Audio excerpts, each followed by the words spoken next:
Those words, spoken by Spanish Prime Minister Pedro Sánchez in June 2020, help to explain the actions of governments around the world that have instituted lockdowns and other extreme measures to try to control the spread of the new coronavirus.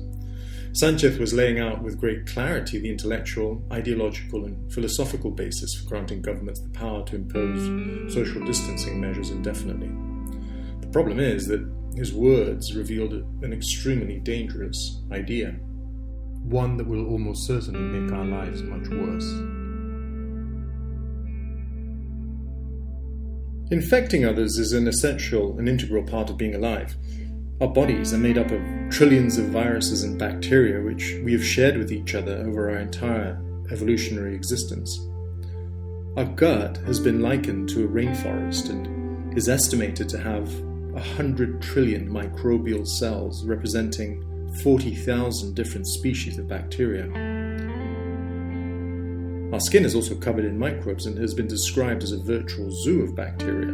We also develop our immune system through constantly infecting each other. Adaptive immunity develops throughout our lives mostly by exposure to diseases and, in a few cases, with the help of vaccines. If we don't infect each other, we lose our ability to fight disease. When policymakers talk about stopping us from infecting each other, they are of course referring to those viruses or bacteria that are most harmful to us. But we cannot pick and choose the viruses and bacteria we infect each other with. When we try to limit the spread of a coronavirus to each other, we are limiting the spread of all microorganisms, including those we need to stay healthy and alive. Antibiotics cannot treat viruses, so we depend on our bodies to fight them. Isolation is an extreme measure and only a temporary solution for a very limited period of time. We can't live indefinitely separated from one another to avoid infection any more than we can take antibiotics every day of our lives. That's a recipe for disaster. If politicians limit our freedom to infect each other, they limit our freedom to live healthy lives. In free societies, one of the fundamental principles of the law is that people have a free will. The laws that we have formulated regulate those aspects of our behavior that we can reasonably be expected to control by means of our free will. So, for example, because we can choose to drive at any speed and driving at 100 miles per hour is often dangerous, in the interest of public safety, the law limits our driving speed to well below 100 miles per hour. But the law doesn't generally try to regulate involuntary or unavoidable behavior because it falls outside of our free will. We can eat whenever we want, we can relieve ourselves whenever we need to, and we can sleep as often and for as long as we need to. The law doesn't really limit any of these things because they're necessary and intrinsic to our existence. Any limitations on these types of actions are only in the context of them being offensive to others and when they can easily be done in some other way. So, for example, urinating in the middle of a crowded pavement would probably be a violation of regulations in most places because it would be easy to find a less offensive way of doing so. Urinating is allowed, but deliberately doing it in a way that offends others is not. The exceptions that the law makes to the principle of free will are rare and extreme, such as when the state commits people who it considers mentally incapable and a threat to themselves or others.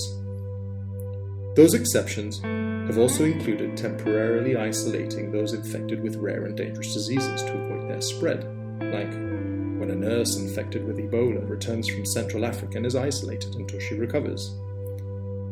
Free states don't limit our basic freedoms, and when they do so, it is exceptional, rare, temporary, and limited to very few for the benefit of the vast majority.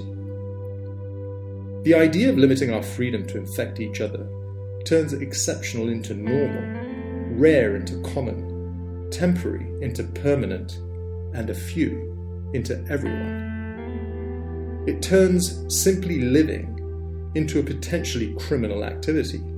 Whenever the state considers that it wants to stop the spread of a pathogen it determines to be dangerous. We don't even need to be infected by the pathogen ourselves to be considered a danger to others. Just our mere existence makes us a potential danger and therefore liable to prosecution unless we limit a behavior which is completely involuntary and absolutely intrinsic to our existence. History is full of bad ideas that considered some aspect of human nature dangerous, and when those ideas have been imposed on us, they have caused immense suffering. The Catholic Church considers that we're all born sinners and can only find redemption by becoming Catholic Christians.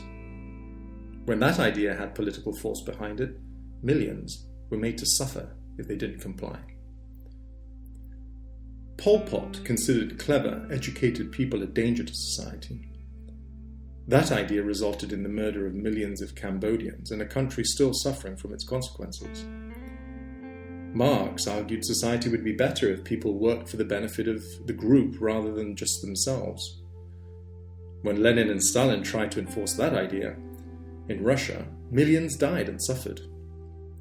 Fascists across the world in the 1930s had strong views about the value of different races and caused untold misery trying to impose their ideas.